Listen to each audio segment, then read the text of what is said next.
I think everybody who is a sport fan can imagine how cool that is. You're standing on NASDAQ, and Michael Jordan is cheerleading you. So I really can say that was one of the moments which I think everybody of us should fully enjoy in his life.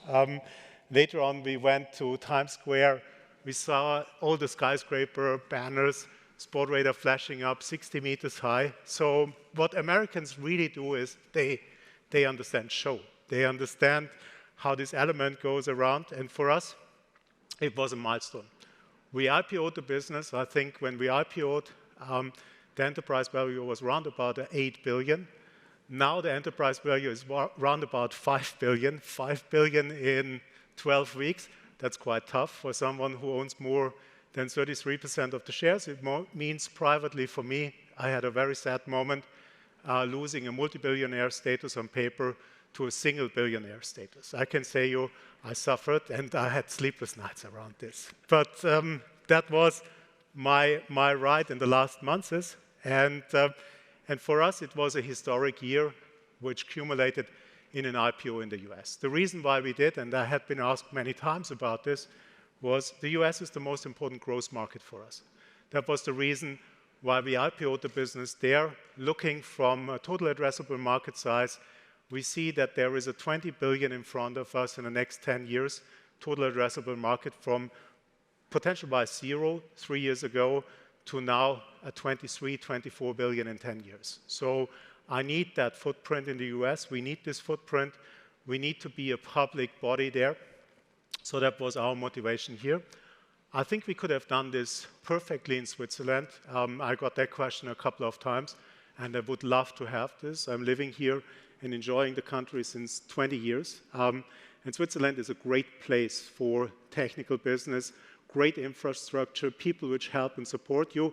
And it's a place, surprisingly, where you get a lot of international talent too. So from this perspective, it was not necessary to IPO in the US, but from our growth perspective, that was very important.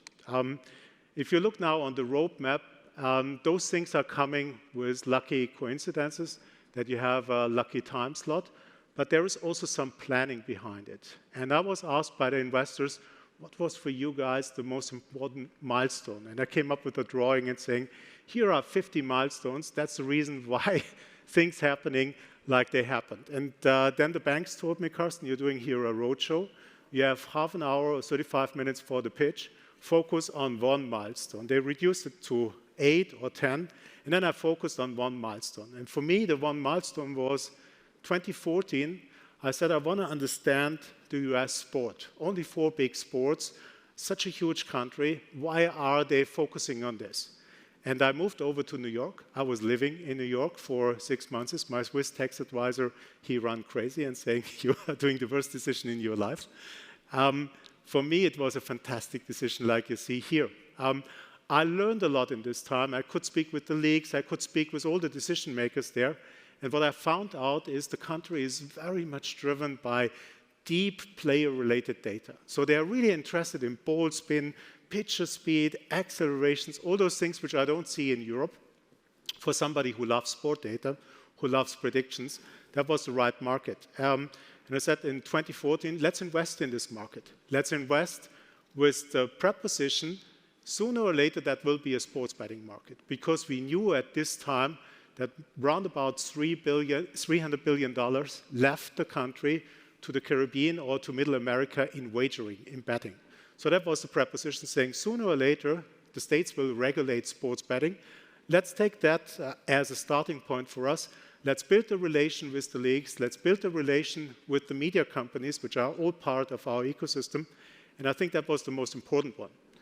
Now we are sitting here in between, as you see, in a TAM between gaming and gambling, which is a $270 billion industry worldwide, and a $200 billion in media and leagues business. So that's a nice spot to be in there. You have 2 markets which are strongly growing. The betting market is growing with between 12 and 15%. Everything what is live, that's the underlying market growth.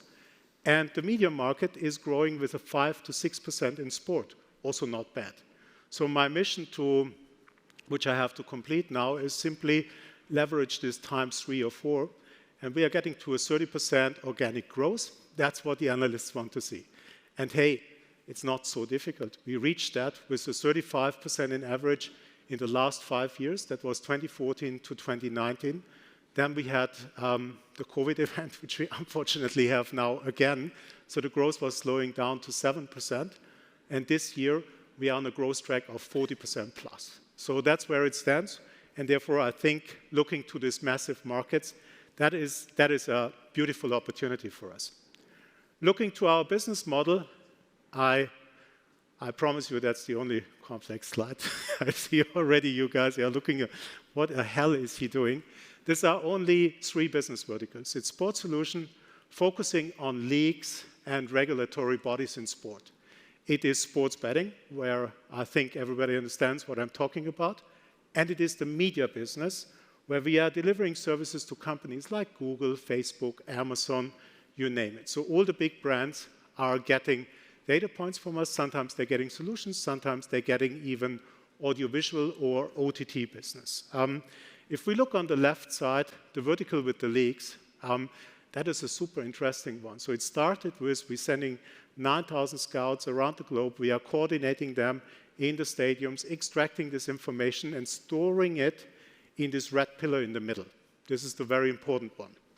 Same goes with the operation, where we have operation centers, 5 of them worldwide. They are redundant. Operation center is same like a boring old call center. You have operators watching a match, extracting that information. And we use, since 3 years, computer vision to more and more analyze streams, extracting X, Y, Z coordinates, mapping this to so-called elementary event. That sounds now super sophisticated. A corner kick is an elementary event. You can't imagine how difficult it is to define this. Ball is going out, half a turn. When it's going out, you have to calibrate the middle line. Player is coming out, coming in again. So, and there are a lot of things which can happen. The referee might not accept those kind of rulings, so you need to interpret his gesture. All those things are sitting in here. It's more and more technology, and it's more and more player-related information. That gives you performance information, and this gets very interesting. So if you read a tennis player, let's take Roger Federer, and if you see his performance during the match, you can measure the acceleration, how quickly he comes to a ball. And then you look to a pattern of his last 1,000 matches and see what has happened if repetitively he was hitting with this acceleration the ball and it was in the sweet spot of the racket. You can predict much better what is the outcome. Guess what? And today, human beings are doing this. So there is a huge territory for performance management, video coaching, sport analytic applications. And here sits the second biggest cost block for our company. These are the rights fees. So we're going to optimize this. Betting is the same. We're using this data and this technology, scale with the operators. It's risk management, predictive models. It's a little data business. And at the moment, I have troubles to explain to the analysts. It's a little data business. It's 20% of our business. The rest is already algorithms, machine learning, and later on, artificial intelligence to optimize the products. Same goes for the media business, and you might guess it, it's using of powerful network functions. The more we can aggregate in this red pillar, the better our products get. A company which did this very well outside of sport is called Amazon. So the sport universe is big, and the growth opportunities are big. Using the network functions will drive us to an outperformance which we already have. We are not touching the end user with all our services like you see here. We use the network functions.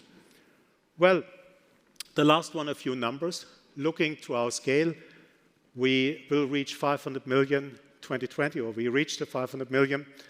Looking to 2021, you saw our Q2 numbers. We are outperforming this, and we are on a scale to $1 billion company from a revenue very soon. So that looks pretty good. Looking to the TAMs, really huge ones, 270 billion, 200 billion, 60 or 40 billion from the betting model. So that speaks for itself. All of this, and that's the most important, comes with a profitability. So we are not promising something. We have a net dollar retention over 116% last year, 118% this quarter. That shows you also this is on scale, and the churn of 0.6 shows that the model is pretty much locked in with the clients.